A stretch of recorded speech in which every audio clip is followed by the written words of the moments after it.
Assalamu alaikum. Hello everybody. Mr. Gamal with you. Now with Black Beauty chapter 7.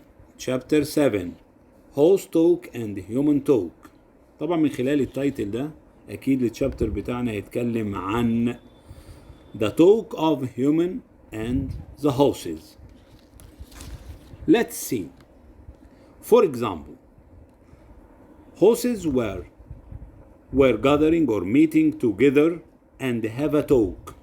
Black Beauty, Just, Oliver, and Ginger. What about people? People, Mr. Squire Gordon. Squire Gordon was talking with the driver of the team horses and Mr. Sawyer. Let's know some incidents of this chapter. تعالوا نشوف بعض الأحداث هنا من ضمنها. Black Beauty was carrying the lady when the whole family rode together.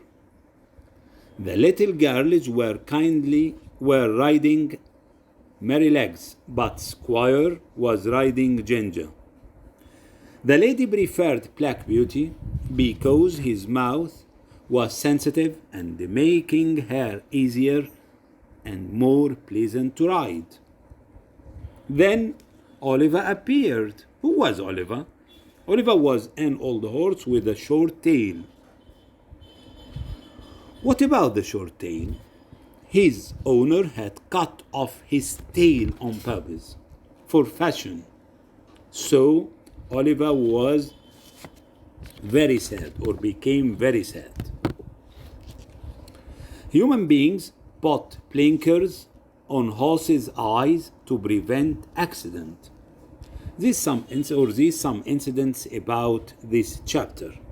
Before watching and listening, you should think of these words: blinkers, blinkers, strap, strap, gates, gates, to lash, to lash. What about the questions? The first one: why did the lady prefer to ride Black Beauty? Who was Oliver? Who was Oliver? Why did the owner cut off his tail? Why did the owner cut off his tail? Squire Gordon was kind to horses. Mention one situation. Mention one situation. Let's watch and listen. Black Beauty, Chapter 7. Horse Talk and Human Talk.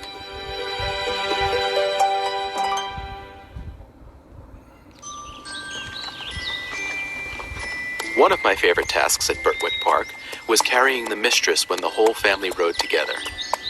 The little girls would take turns on Merrylegs and Sir Oliver, while the squire usually rode Ginger. I knew that the lady preferred me to Ginger because my mouth was more sensitive, making me easier and more pleasant to ride. That made Ginger envy me. It's all because of the cruel men who trained me, She complained one day in the orchard. Wise old Sir Oliver heard her and said, "Don't be so hard on yourself. You carry the squire's weight easily and still maintain your gaits, your fine ways of walking. That's nothing to be ashamed of.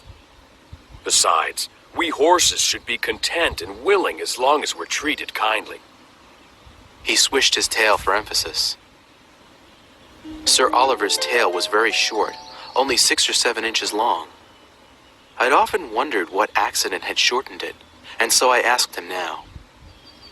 "Accident?" Sir Oliver let out a fierce snort. "It was no accident. When I was young, my original owner had it cut off on purpose, flesh, bone, and all." That's awful. I exclaimed. "Indeed it was. Sir Oliver agreed. And it was not only the pain, though that was bad enough. I am left without enough tail to brush the flies off my sides and hind legs. The rest of you can't imagine what that's like. They can bite me all day long, and I'm helpless to flick them away as you can without thinking about it." but why did they cut off your tail? Ginger asked. "For fashion, Sir Oliver replied. nothing more. Must be fashion that makes some humans strap our heads up with the check rein as well. Ginger said. Yes, it's also fashion that makes them strap those blinkers to our heads when we drive so we can't see anything to the sides. Sir Oliver replied. Justice looked up from his grazing. The blinkers are supposed to prevent horses from shying and causing accidents, He said in his calm way. Then why don't they put them on riding horses? I asked. I suppose that's because of fashion. Justice admitted. True. Blinkers are especially dangerous at night, when horses can see better than humans. Sir Oliver said. I have heard of many accidents that could have been prevented if the horse had been able to see all around him. We horses were not the only ones who thought badly of such things. The squire might still put blinkers on us when we pulled a cart or carriage, but he disliked check reins as much as Ginger did. One day out on the road, the squire and I passed a team of fine horses. The driver was a friend of the squire's.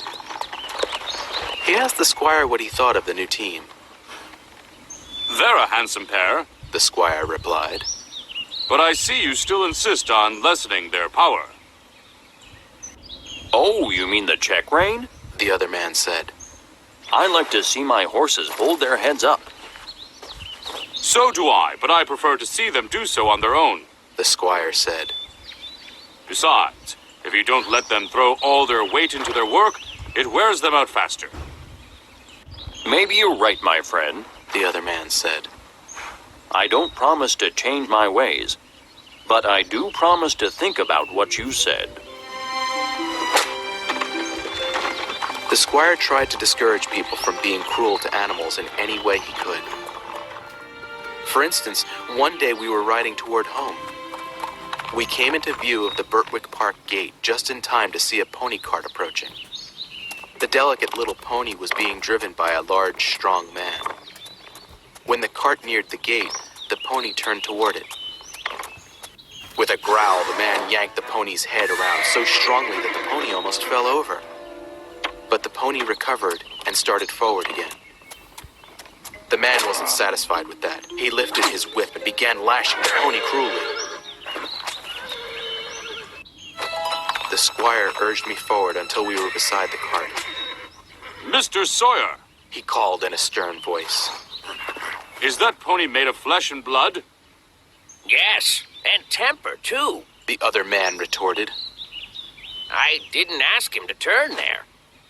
He needs to learn to do only as I say. You've driven that pony to my place many times. The squire said.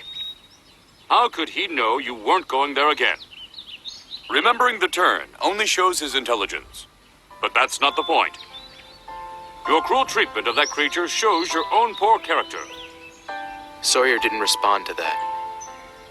But he stopped whipping the pony and drove on, leaving me glad to have such a kind master.